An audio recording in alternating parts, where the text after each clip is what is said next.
As the competition from rival trading companies, especially the French East India Company, began to grow, the officers of the English East India Company began to realize that if they wanted to maximize their profits in trade, they would have to eliminate their rivals from the areas they were controlling.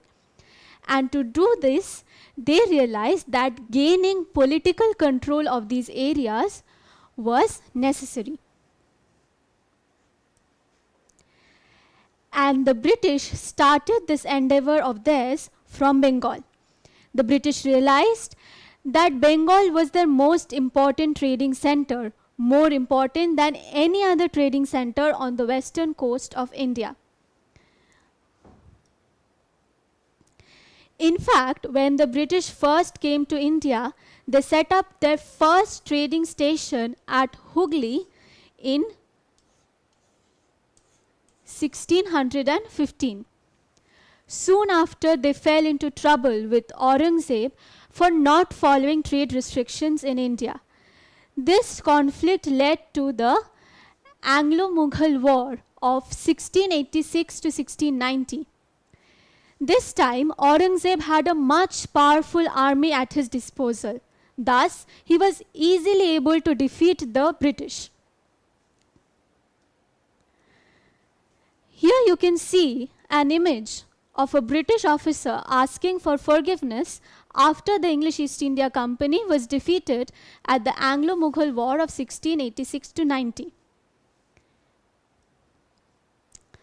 Somewhat impressed by the submission of the British, Aurangzeb in 1690 agreed to grant them a farman which allowed the English East India Company to carry out duty-free trade or tax-free trade in Bengal. Now, how did this work? So, the company was issued dastaks or trade permits. The company was required to show these dastaks or trade permits at those trading toll booths, and they were exempted from paying any taxes while trading. It was around this time that the company realized that in order to carry out their trade successfully, they would require a permanent and strong base at their disposal. Thus, in 1690, Job Charnock, who was an official of the English East India Company, merged three villages of Sutanuti, Kalikata and Gobindapur in Bengal to form the city of Calcutta. This image right here shows you an old view of Calcutta from the banks of the very famous Hooghly River. Soon after, the company started the fortifications of the city by establishing the Fort William in Calcutta in 1696. 2 years later, the company gained the revenue collecting rights of Calcutta in 1698 from the then Mughal emperor. Now what happened was that since the company had the revenue collecting rights of Calcutta, they could exercise a greater control over this area. All was going well, but Aurangzeb died in 1707. Soon after, Farrukhsiyar became the new Mughal emperor. He was ready to renew the use of dastaks in 1717, but he refused to give the British any other trade benefits. Somewhat annoyed by this and somewhat taking advantage of the fact that Farrukhsiyar was a much weaker ruler, the British started misusing the dastaks. What did they do? They started to misuse the trading rights or dastaks to carry out their personal trade tax-free in Bengal. What exactly happened was the company as a whole carried out a trade in Bengal, but also individual officials of the company carried out their individual trades as well.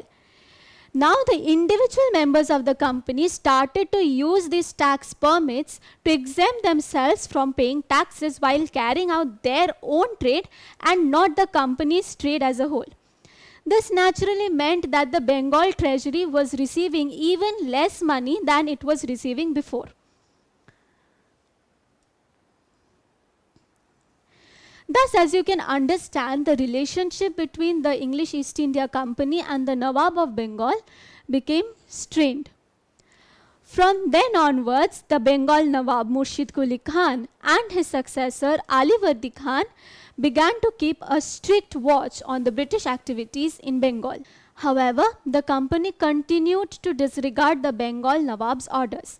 In fact, in 1755, the company tried to assert their own freedom by renovating the fortifications of Fort William in Calcutta without securing the Nawab of Bengal's permission. This conflict between the English East India Company and the Bengal Nawab reached its highest point when Siraj-ud-Daulah became the new Bengal Nawab in 1756. Siraj-ud-Daulah was very angry with the British ways. He, in fact, threatened the British with dissolving their trade rights if they did not stop their misuse of the dastaks. Siraj-ud-Daulah also, in an attempt to build a successful resistance against the British, allied with the French, who, as we already know, were the greatest enemies of the British in India at that time. When the British still did not mend their ways, Siraj-ud-Daulah attacked Calcutta and captured Fort William on 20th June 1756. That very same day, soldiers of Siraj's army forced several English officials into a small room in Fort William. This small room had only one single window as a ventilation mode. Thus, several English officials died of suffocation. This event is known as the Black Hole or the Holwell tragedy. This enraged the British to a great extent. Thus, Robert Clive, who was a military officer of the company, moved towards Bengal from Madras with his force, and a war between the company and Siraj, called the Battle of Plassey, became inevitable. Now, in order to ensure his victory in the upcoming war, what Robert Clive did was that he joined hands with some members of Siraj's court who did not want Siraj to remain on the throne anymore. Why was this? Well, different people had their own reasons. While some did not like Siraj because of his rude behavior, others, like Mir Jafar, wanted to become the Bengal Nawab himself. So, Robert Clive very cleverly bribed Mir Jafar, joined hands with him in order to ensure his victory and defeat Siraj-ud-Daulah. Thus, the armies of Siraj-ud-Daulah and Robert Clive met on 23rd June 1757 at the Battle of Plassey. Now, as was planned, Mir Jafar held back his contingent during the battle. Now, it so happened that the contingent Mir Jafar was leading was the biggest contingent in Siraj's army.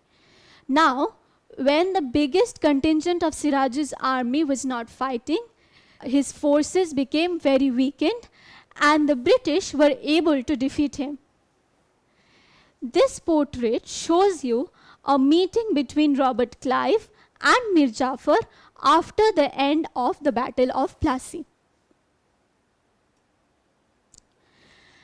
Now, as was promised by the British, Mir Jafar was made the new Nawab of Bengal in 1757.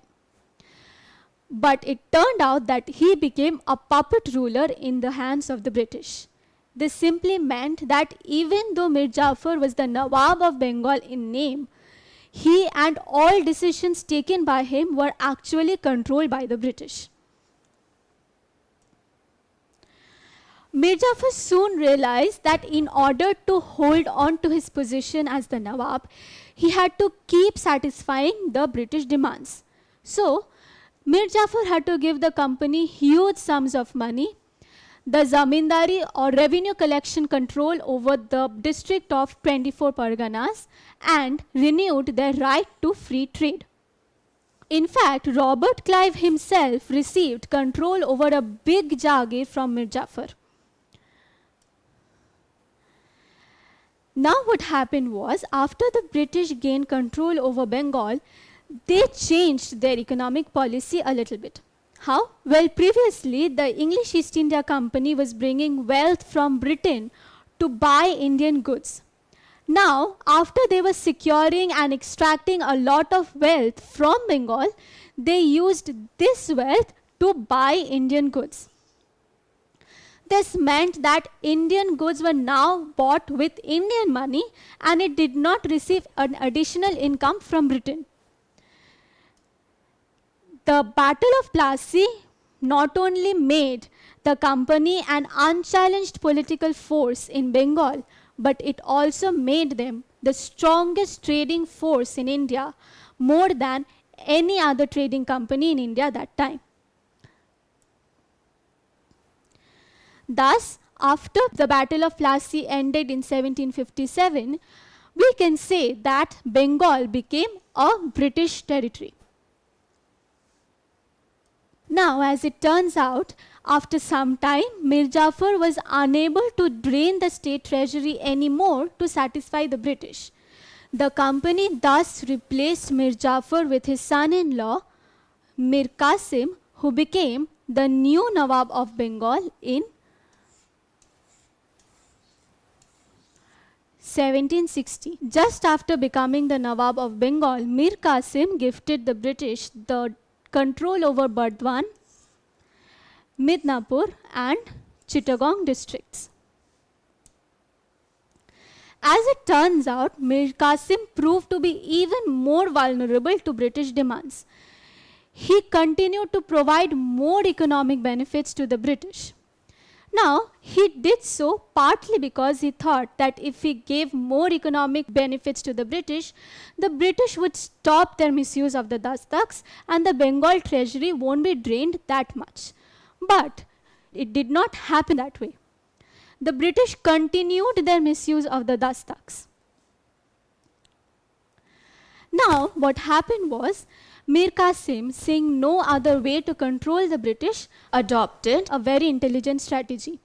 He opened the duty-free trade advantage to Indian merchants as well. Now, why did he do so? Because previously, even though the British did not have to pay taxes for trade, the Indian merchants had to do so. Naturally, the products that the Indian merchants were selling were priced at a higher price point than the British. The local people obviously brought the cheaper goods from the British, and the Indian merchants were facing huge losses. Now, when Mir Qasim opened duty-free trade to Indian merchants, they were able to lower the price of their products and thus pose a competition against the British. Now, having lost their advantageous position, the British were naturally angered, and thus they decided to replace Mir Qasim with Mir Jafar, who once again became the Nawab of Bengal. As we can guess that Mir Qasim was naturally very angered and very hurt. So what he did was, he left Bengal in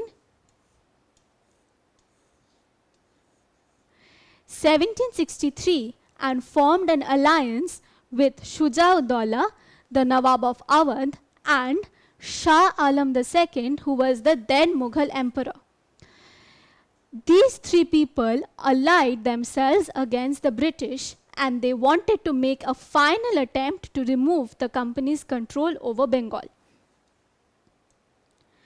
Thus, the Battle of Buxar was fought in October 1764. However, the company managed to defeat the combined forces of Mir Qasim, Shah Alam II, and Shuja-ud-Dawla. Here is a very interesting image. You can see the British military plans for the Battle of Buxar. If you look at this image carefully, you can see how the British planned to place their soldiers, their cannons, etc. Now, after their victory at the Battle of Buxar, the British definitely gained complete control of Bengal. But since the Nawab of Awadh was also involved, the British got control over Awadh as well. Here, only after the Nawab of Awadh, Shuja-ud-Dawla, paid a hefty sum of money to the company and the districts of Kora and Allahabad, that the company returned the control of Awadh to Shuja-ud-Dawla and made him the Nawab of Awadh again. Awadh now became a buffer state or a neutral zone. The company used Awadh to protect the Bengal territory from northwestern attacks. Apart from this, the company also signed the Treaty of Allahabad with the Mughal Emperor Shah Alam II on 12th August 1765.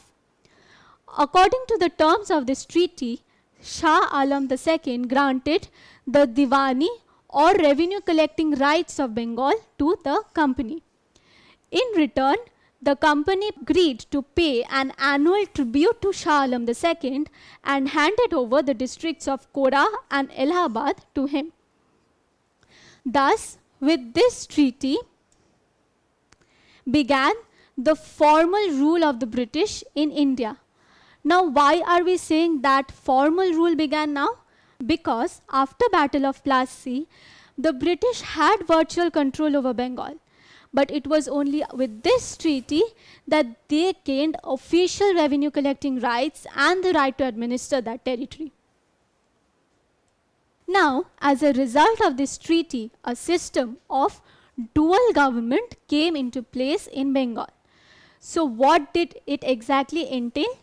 Well, the English East India Company now had control over revenue collection, military and judiciary powers in Bengal, while the Bengal Nizamat or the government under the Nawab of Bengal had no effective powers. Now, since the British were given so much powers, we can very well guess that they exploited their powers. What they did was, they used the money collected from Bengal to meet their other expenses in India. The Indian economy was deprived. This is because the British was using the money collected from Bengal in other parts of India, whether to administer the region or buy goods from there. Thus, India was being used by the British to pay for its own administration. The British also forcibly closed down small handicraft industries like looms for weaving clothes. This naturally put several small artisans out of a livelihood. Now, exploitation by the British harmed agricultural production in Bengal as well. But how did it do so? Well, the British pressurized the peasants to a great extent to pay them as much revenue as they wanted. The peasants obviously were oppressed so much that they left agricultural lands and moved away. Now, the Nawab of Bengal also could not do anything to improve this situation because he was almost practically controlled by the British. Now, since there was no agricultural production or there was a lack of agricultural production, so food production in Bengal also came down. This led to one of the worst famines Bengal has ever faced in 1770, where thousands of people in Bengal died of starvation.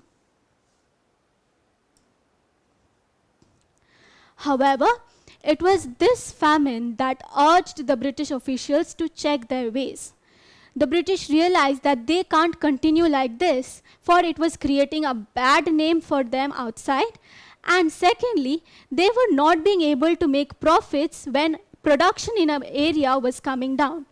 So, the dual government system was ended in 1772.